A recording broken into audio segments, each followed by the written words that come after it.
Well, joining us live in the studio tonight is Vakas Hussain from the organisation British Muslim Youth. Thank you very much indeed for coming and talking to us.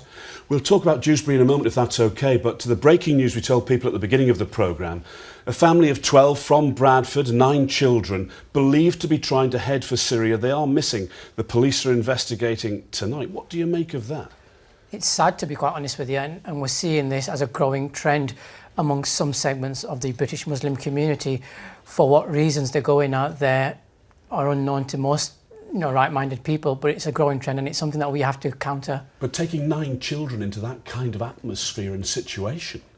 It's negligent, if nothing else. And as Philip Hammond, the Defence Secretary, was saying in the segment just earlier, we've all got to take responsibility as community members, as teachers and as members of civic society and look for signs that might, telltale signs of this might be happening.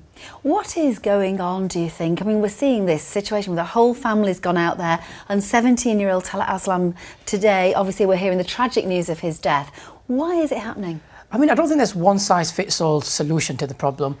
I think in terms of young people are quite passionate or enthusiastic. Take, for example, Syria. What we're seeing there is a huge humanitarian crisis. Hundreds of thousands of people have died.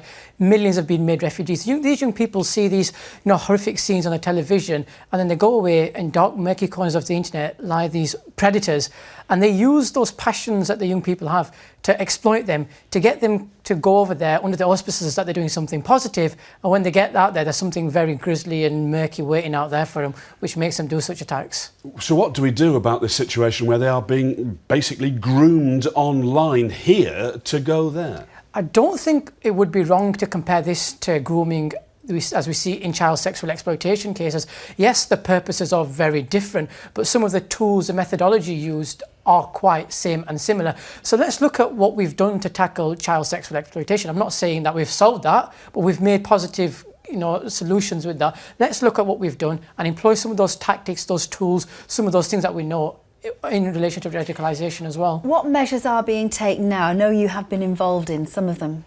I think it's got to be a broad brush approach. I think the Muslim community has to take responsibility that there is a tiny minority, and must stress it's a tiny minority of Muslims who have perverted and hijacked the peaceful nature of the Islamic faith.